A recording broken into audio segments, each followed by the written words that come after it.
Hello, this is Little Green Ghouls, and welcome back to Goosebumps Revisited, Series 2000. This week, I'm excited to visit The Haunted Car. This book was one I wasn't particularly excited about given its car-centric theme, but it ended up being a pretty decent story with some fun, creepy moments. The highlights of this book are whenever the car traps our protagonist, and we have a solidly gory ghoul running around in this book. It also has a fun twist on a fairly obvious setup at the end. It's worth checking out if you haven't yet. Just don't go in expecting anything too amazing.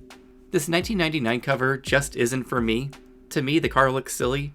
I think putting the ghoul from the story would have made for a more exciting cover, but maybe everybody felt that gave away too much of the plot. We also had a 2015 cover that I almost overlooked. I like this version better than the original. To me, it seems like it's having more fun with the concept of an evil car. It makes me think of a wild animal tearing through the woods. Our front tag says, "Ghosts, start your engines," which is a play on driver start your engines, like in a race. But let's check out the back of this book.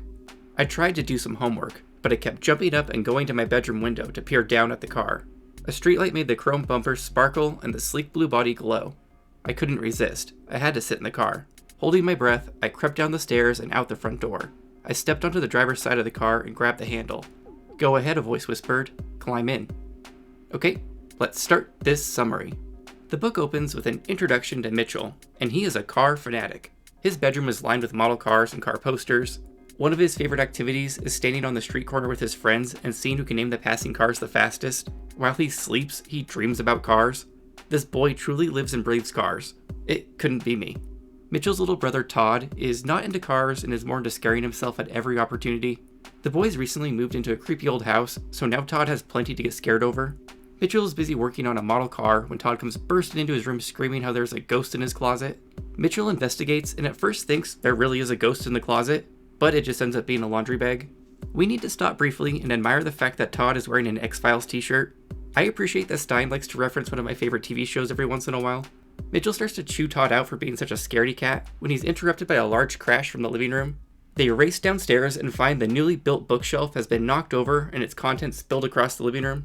Todd concludes that this was clearly the work of ghosts, and Mitchell's just like, Jesus Christ, here we go again. Mitchell comments that this was just a result of their dad's shoddy workmanship, just in time for his dad to hear him talking trash. A running joke in this book is that the dad is a terrible handyman. Their dad then loads them up for a trip to the hardware store so they can repair this bookshelf. They hop into the family Chrysler LeBaron that is 14 years old and puke green. The design is bold, sleek, daring aerodynamic lines. The performance, heart-pounding. Performance seats, available leather-fitted cabin for 5, precise electronics to inform you.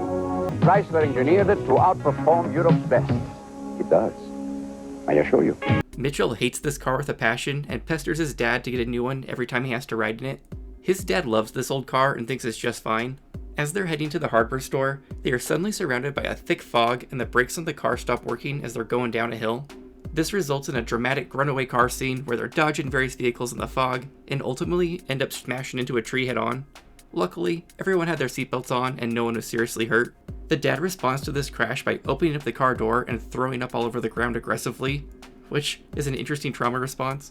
Mitchell doesn't know how to read a room though, and immediately asks if this means they're getting a new family car. We hop to the next morning and Mitchell is already looking at cars in the newspaper. He finds one that he thinks is perfect. I read him the ad. 1 owner, new model sports sedan. Perfect condition. V8, white leather interior, all safety features. Owner must sell. Name your own price.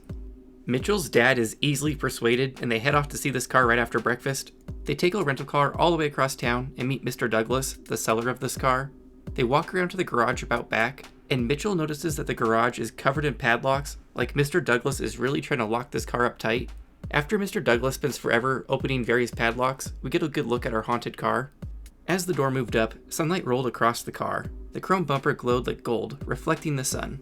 The curved trunk shimmered, silvery in the spreading light. "Wow," I exclaimed. Even from behind, the car was incredible. "It has a sports car designing," Mr. Douglas said, watching my reaction, "but it seats 4. Dad and I circled the car. I ran my hand over the smooth fenders. The car was all blue with white leather interior. It was built low to the ground and looked as if it was speeding at 90 miles per hour, even standing still. It reminded me a lot of the new Corvette. It had the same sleek design, except it had a back seat. Mitchell's dad wants to know why Mr. Douglas is selling it if it's such in great condition, but he just insists he doesn't have any use for it now. Mitchell notices that Mr. Douglas seems to be nervous and even trembling, But he doesn't care too much because he is dead set on getting this car. Mitchell's dad asks if Mr. Douglas will take them out on a test drive, but again he seems panicky and is like, nope, you guys can take it for a test drive all by yourself, which they both find kinda odd. They drive the car around for a bit, and Mitchell's dad is insistent that a car this luxurious is going to be out of their price range for sure, since it doesn't seem to have any issues. When they return the car, Mitchell notices that Mr. Douglas looks very sweaty and even more nervous than before. Mr. Douglas suggests that they take it for $5,000, which Mitchell's dad thinks is too good to be true, but Mr. Douglas promises there's nothing wrong with the car, he just needs to get rid of it by the end of the day. If it's too good to be true, it probably is. His dad ends up agreeing to buy the car, so now 29 pages into this story, we finally have possession of this haunted car. We jump to dinner that night, and Mitchell's eating his spaghetti like a feral animal because he is just so excited about this car that he can't contain himself. He really wants to go for another car ride in the new car after dinner, but his mom and dad are like, chill out you little weirdo, we'll have this car for years. Mitchell then asks if he can go sit in it and just listen to the radio, but his mom says, nope, no more car today, you have homework. I just can't imagine getting this worked up over a car. Cars just don't do it for me. While doing his homework, Mitchell keeps stopping so he can look at the window and admire the new car some more. Eventually, he can't fight the urge any longer and sneaks out of the house to go sit in it. As he's approaching the car, he hears a voice whisper, go ahead, climb in. He looks around and he can't see anyone and he just dismisses it as his imagination. He opens the driver's side door and then hears, come in, let's go. Rather than that scaring the shit out of him, he again just thinks it's his imagination. Mitchell is way too comfortable with hearing voices in his head. He hops in the car and begins rubbing various parts of it with his hands, because I think that's what car people do. We then have a multi-page sequence where Mitchell fantasizes about driving this car around a racetrack. He eventually decides he should get out of the car before his parents spot him, but when he goes to open the door, it won't budge. He tries the other doors, but he's locked in tight. He starts to panic a little when he hears a girl's cruel laughter. He looks out the window and is face to face with some mystery girl peering into the car. Mitchell motions for her to open the door, which she does, freeing him from the car. She introduces herself as Marissa and says she just moved to the neighborhood and lives in the old Faulkner house around the corner. Mitchell thinks this is odd because that house has been empty for years and is a dump. This feels too on the nose for Marissa to be a ghost. I'm smelling a red herring. Todd then pops up and is like, caught you. He wants to sit in the car too, but Mitchell warns him it's not safe until they get the doors looked at. He turns to introduce Marissa, but she's nowhere to be found, which is some more ghostly antics. The brothers re-enter the house for a ghost fake-out scare in the hallway, but this ends up not being a ghost. Even better, it's actually their dad being electrocuted. Mitchell springs into action and unplugs the power tool with a nearby glove, saving their dad. Everybody reacts way too casually to this though, and the story just moves on like the dad just didn't almost die. That night, Mitchell dreams about driving the new car some more. In the dream, he's racing around having a grand old time when he spots Marissa in a different car speeding right at him. Just before they're about to crash, he wakes up screaming and drenched in sweat. At breakfast, he tells Todd about his dream, and Todd insists he never saw any girl outside chatting with Mitchell, which is more ghost evidence. Todd then thinks maybe this dream could be a warning or predict the future, which Mitchell dismisses as stupid, but it does unsettle him a little. When he walks outside, he's startled to see that the new car is missing, but that's because his dad took it to work. That really seems like an obvious thing to me, but Mitchell can't seem to do more than think about cars, so maybe critical thinking isn't his strong suit. At school, Mitchell spends all day, you guessed it, thinking about the new car. At one point, he even absent-mindedly draws the car instead of taking history notes. That night at dinner, Mitchell begs to go on a car ride. He's in luck though. His dad says yes because there's a couple things they need from the store, so he gets to go for a short ride to town, and he's like an excited dog heading to the park. On the way back home, they're caught in an intense rainstorm. Mitchell's dad can't find the windshield wiper button, so they're forced to pull over and search the manual. When Mitchell opens the glove compartment, he can't find a manual, but he does find some scraps of paper that read, "I'm evil." His dad thinks this is some kind of stupid joke and eventually finds the wiper switch on his own. The rain is still extra aggressive, so they just sit in the car waiting for the storm to pass, while Mitchell creeps himself out over this evil note. We then jump to the next night after dinner, and Mitchell's friends Steve and Alan stop by to check out the new car. They find Mitchell in his room, busy sketching pictures of the car, because of course he is. It's hard to discern how much of this car obsession is just Mitchell's personality, and how much is the beginnings of some sort of possession. The kids all venture outside to talk more about this car, and after a couple pages, finally climb into the thing. They quickly regret this though, because once Mitchell, Todd, Steve, and Alan are all inside, the doors lock.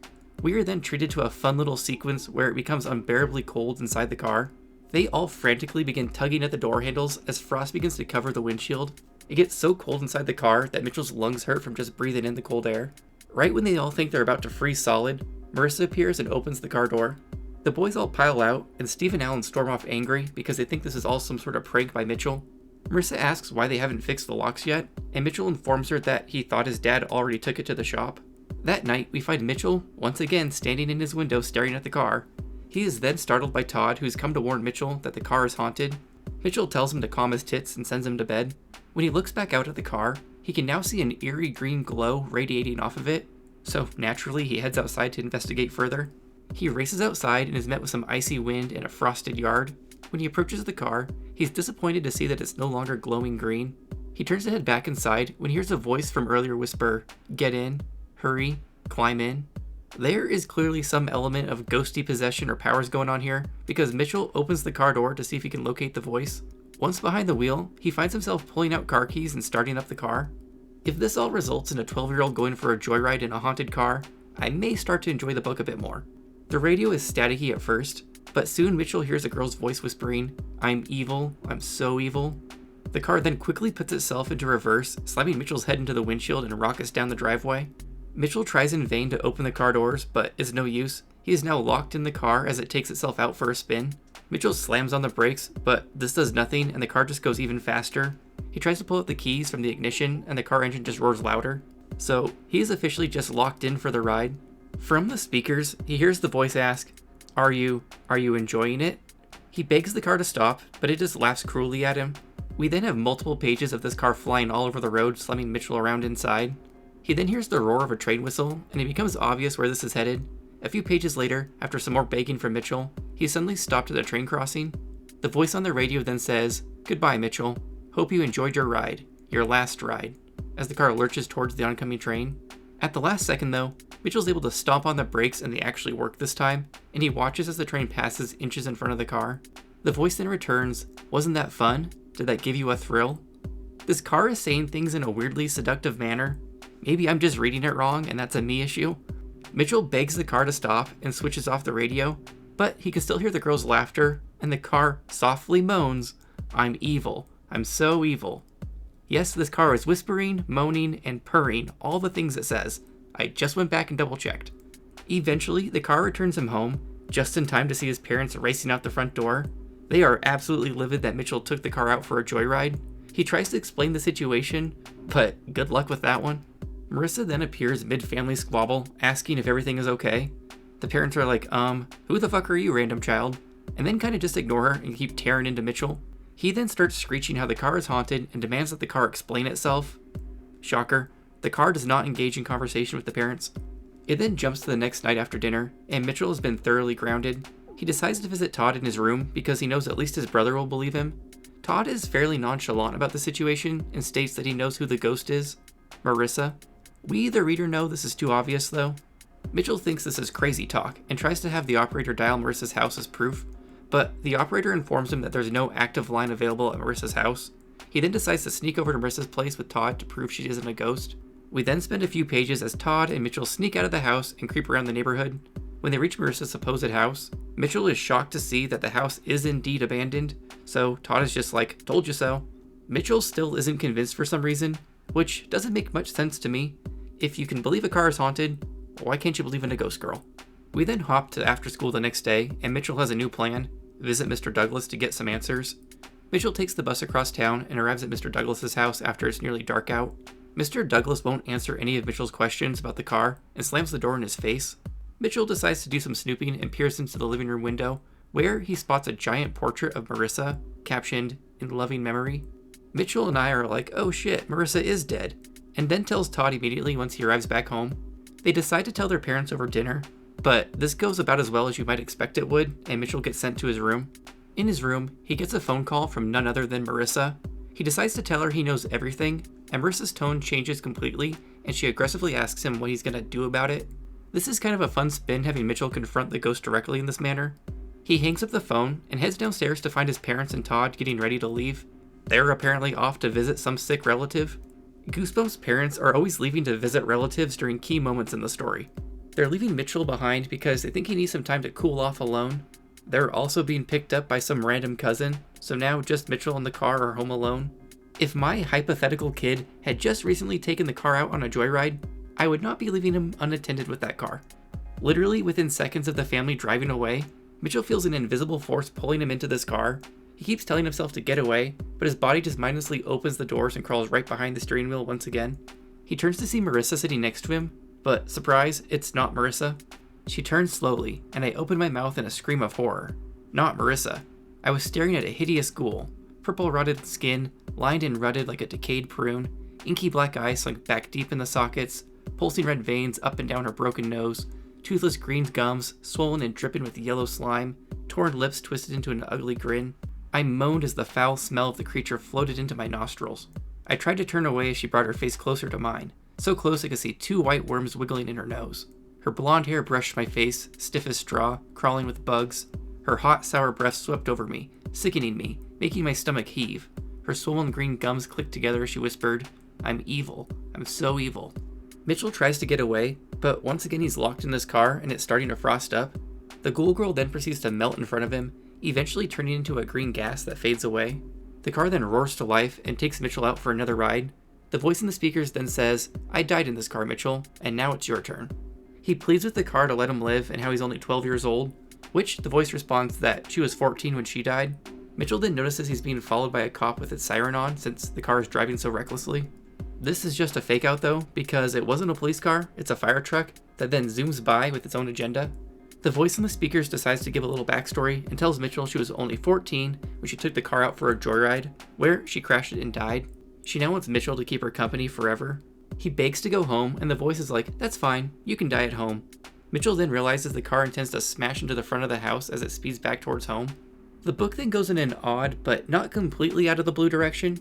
Mitchell's dad throughout the story has been working on various parts of the house, with the joke being that he's a terrible repairman that makes everything worse.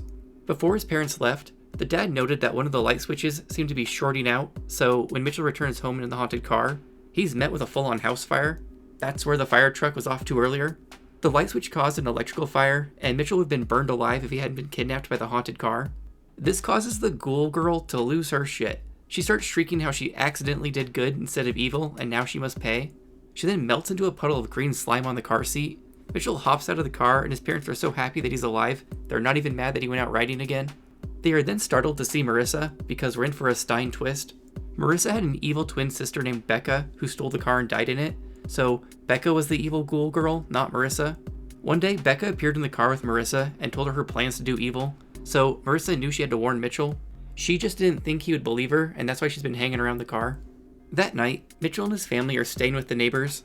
By the way, they are all remarkably calm about their house being burned down. Mitchell has tried to explain the ghost situation multiple times at this point, but his parents are just not believing him. A mechanic stops by to look at this car, since it won't start, and I guess that's a priority at the moment. When the mechanic lifts the hood, everyone except Mitchell is surprised to see that the car is missing a battery, so the parents are dumbfounded on how they've been driving around all this time. And that's how this one ends, with Mitchell hopeful that maybe one day his parents will believe him about all this car nonsense. Overall, I thought The Haunted Car was a pretty decent story with some fun twists towards the end. I really enjoyed the scene where the car was trying to freeze Mitchell and his friends, and whenever the car had him locked in and out for a joyride. I thought the house fire twist was fairly clever and well set up, and I didn't mind Marissa having an evil twin, since the ghost stuff with her had been too obvious. There were maybe some moments I thought we were getting too much padding around the car, but that's probably just me. I'm going to give this one 4 out of 5 car batteries. This still wasn't one of my favorites, but I could see why some people might like it more than me. As far as the vomit count goes, Stein managed to work one in the haunted car. This was when the dad aggressively pukes after crashing the family car. This brings the Series 2000 total to 15. Well, that's it for The Haunted Car. I had a pretty good time with this one, enjoyed evil-ass Becca trying her best to torment Mitchell. Next week is Full Moon Fever. Between Jekyll and Heidi and The Werewolf in the Living Room, the Series 2000 books are going all out on the werewolf stories, it seems. Let me know in the comments what you thought of The Haunted Car. What did you think of some of the twists? Are you a car person? Why was this car always whispering, purring, and moaning? Also, what did you think of all my machine and car-based horror clips this week? I originally had so many great Maximum Overdrive clips, but I learned whoever owns the copyright on that film is aggressive as fuck. Like, I couldn't have a clip longer than 3.5 seconds without it being claimed. Anyways, as always, thanks again for watching, and make sure you subscribe for the pride, the love,